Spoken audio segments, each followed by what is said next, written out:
നമസ്കാരം. കേന്ദ്ര സർക്കാരിനെ സംബന്ധിച്ചിടത്തോളം ഇന്നൊരു ആശ്വാസ ദിനമാണ്.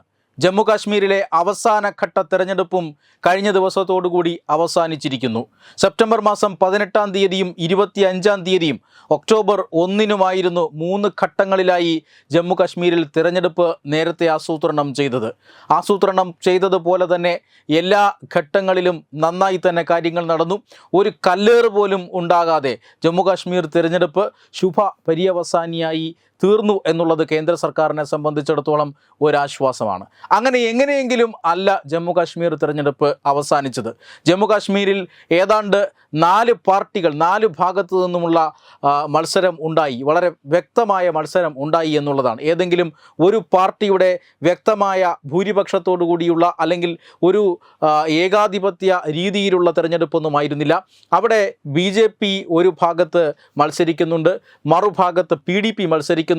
അതിനിപ്പുറത്ത് കോൺഗ്രസും അതുപോലെ തന്നെ നാഷണൽ കോൺഫറൻസും ഒരു മുന്നണിയായി മത്സരിക്കുന്നു. ശക്തമായ ഒരു ത്രികോണ മത്സരം തന്നെയാണ് ജമ്മു കാശ്മീരിൽ നടന്നത് എന്ന് വ്യക്തമാണ്. 90 സീറ്റുകളിലും ആ ഒരു തീപാറുന്ന പോരാട്ടം തന്നെ നടന്നു. പക്ഷേ ചരിത്രത്തിൽ നിന്നും വ്യത്യസ്തമായി വലിയ ജനപങ്കാളിത്തം ഈ തിരഞ്ഞെടുപ്പിൽ അനുഭവപ്പെട്ടു എന്നുള്ളതാണ് ഏറ്റവും പ്രധാനപ്പെട്ട പ്രത്യേകത. ഈ കഴിഞ്ഞ ദിവസം അതിരാവിലെ മുതൽ തന്നെ തിരഞ്ഞെടുപ്പ് ആരംഭിച്ചു. 3-ാം ഘട്ട പോളിംഗാണ്, അവസാനഘട്ട പോളിംഗാണ്. ഈ പോളിംഗിൽ ഏതാണ്ട് ഭൂരിഭാഗം മണ്ഡലങ്ങളും BJPയുടെ ശക്തി കേന്ദ്രങ്ങളാണ്. ഏതാണ്ട് 24ഓളം മണ്ഡലങ്ങൾ ജമ്മു മേഖലയിൽ നിന്നുള്ള മണ്ഡലങ്ങളാണ്.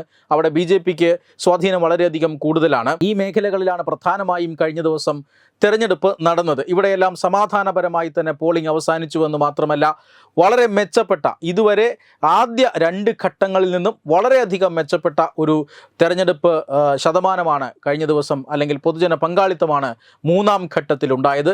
69.65%, അതായത് ഏതാണ്ട് 70% പോളിംഗ് ജമ്മു കാശ്മീരിൽ രേഖപ്പെടുത്തിയിരിക്കുന്നു. രാജ്യത്ത് മറ്റേതൊരു സംസ്ഥാനത്തും വളരെ സമാധാനപരമായി പോകുന്ന ഏതൊരു സംസ്ഥാനത്തും നടക്കുന്ന അതേ പോളിംഗ് നിലയാണ് ഇന്നലെ ജമ്മു കാശ്മീരിലും അനുഭവപ്പെട്ടത്.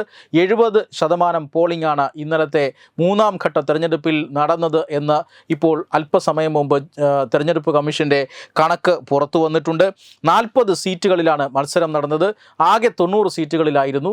കഴിഞ്ഞ 50 സീറ്റുകളിൽ കഴിഞ്ഞ 2 തവണയായി മത്സരം നടന്നിരുന്നു, തെരഞ്ഞെടുപ്പ് നടന്നിരുന്നു. ഇപ്പോൾ ഒറ്റഘട്ടമായി 40 സീറ്റുകളിലും തെരഞ്ഞെടുപ്പ് നടന്നു.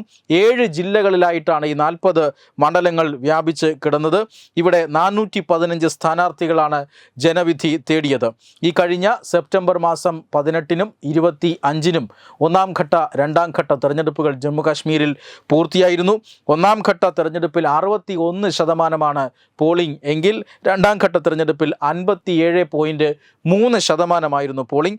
3-ാം ഘട്ടം 69.65 എന്ന സംഖ്യ കടക്കുന്നതോടുകൂടി ശരാശരി ജമ്മു കാശ്മീർ തെരഞ്ഞെടുപ്പിൽ 63% പോളിംഗ് രേഖപ്പെടുത്തിയിരിക്കുന്നു.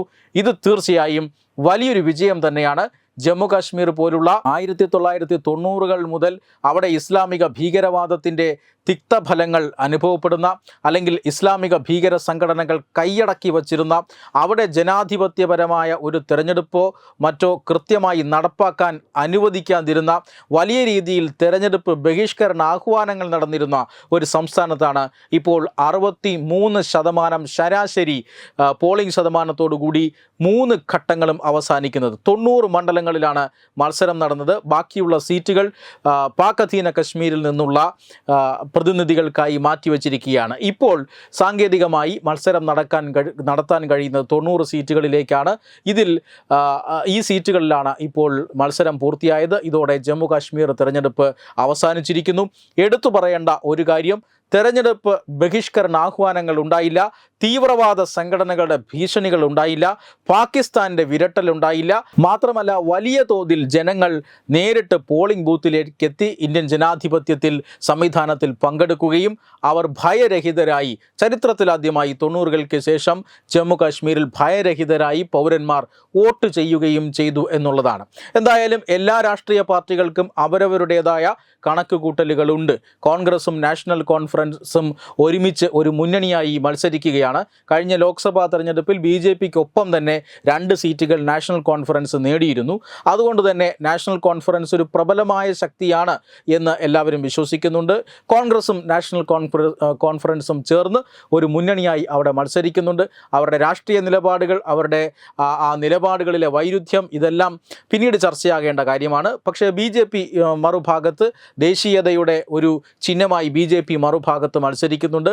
BJPക്കും ഈ കഴിഞ്ഞ 10 വർഷം മുമ്പ് അവിടെ നടന്ന തെരഞ്ഞെടുപ്പിൽ ഭരണപങ്കാളിത്തം ഉണ്ടായിരുന്ന പാർട്ടിയാണ്. 25 സീറ്റുകൾ കഴിഞ്ഞ നിയമസഭാ തെരഞ്ഞെടുപ്പിൽ നേടിയ പാർട്ടിയാണ്. ഇത്തവണ കൂടുതൽ സീറ്റുകൾ നേടി ഒറ്റയ്ക്ക് അധികാരത്തിൽ വരാനും ഏതാനും ചില സ്വതന്ത്രന്മാരെ കൂട്ടുപിടിച്ചുകൊണ്ട് അല്ലെങ്കിൽ ഏതാനും ചില ചെറു പാർട്ടികളെ കൂട്ടുപിടിച്ചുകൊണ്ട് ജമ്മു കാശ്മീരിൽ സർക്കാർ ഉണ്ടാക്കാനാകും എന്ന പ്രതീക്ഷയിൽ BJP മറുഭാഗത്തുണ്ട്. മുൻ ഭരണകക്ഷി എന്ന നിലയിൽ PDPയും മത്സര രംഗത്ത് ശക്തമായി തന്നെയുണ്ട്. രാഷ്ട്രീയമായ ഉത്തരം അല്ലെങ്കിൽ രാഷ്ട്രീയമായ തെരഞ്ഞെടുപ്പ് ജമ്മു കാശ്മീരിലെ ജനതയുടേത് എന്തു തന്നെയായാലും ഈ 3 ഘട്ടങ്ങളുടെ തെരഞ്ഞെടുപ്പ് അവസാനിക്കുന്നതോടുകൂടി, സമാധാനപരമായി അവസാനിക്കുന്നതോടുകൂടി കേന്ദ്ര സർക്കാരിന് വൻ വിജയം തന്നെയാണ് എന്ന കാര്യത്തിൽ തർക്കമൊന്നുമില്ല. രാഷ്ട്രീയമായ വിജയം അത് ഏത് രാഷ്ട്രീയ പാർട്ടിക്കോ ആയിക്കോട്ടെ. പക്ഷേ ജമ്മു കാശ്മീർ പോലുള്ള ഒരു സംസ്ഥാനത്ത്, ഒരുപക്ഷെ കേരളത്തിൽ പോലും ഇത്രയധികം ക്രമസമാധാന പ്രശ്നങ്ങളില്ലാതെ തെരഞ്ഞെടുപ്പ് നടത്തുക അസാധ്യമാണ്. ആ രീതിയിൽ യാതൊരുവിധ സംഘർഷങ്ങളുമില്ലാതെ, ഒരു കല്ലേറ് പോലും ഇല്ലാതെ തെരഞ്ഞെടുപ്പ് ജമ്മു കാശ്മീരിൽ പൂർത്തിയാക്കിയിരിക്കുന്നു. അതും വലിയ പൊതുജന പങ്കാളിത്തത്തോടുകൂടി 63% പോളിംഗ് ശരാശരി രേഖപ്പെടുത്തുന്നു. ഇത് തീർച്ചയായും കേന്ദ്ര സർക്കാരിൻ്റെ വിജയം തന്നെയാണ്. വെബ് ഡെസ്ക് തത്തുമൈ news. Powered by Jyothis, realising your dream home.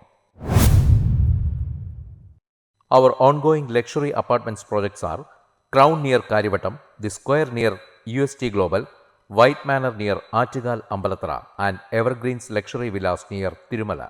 Call 90482 55599. Jyothis Building Promoters Private Limited, Thiruvananthapuram.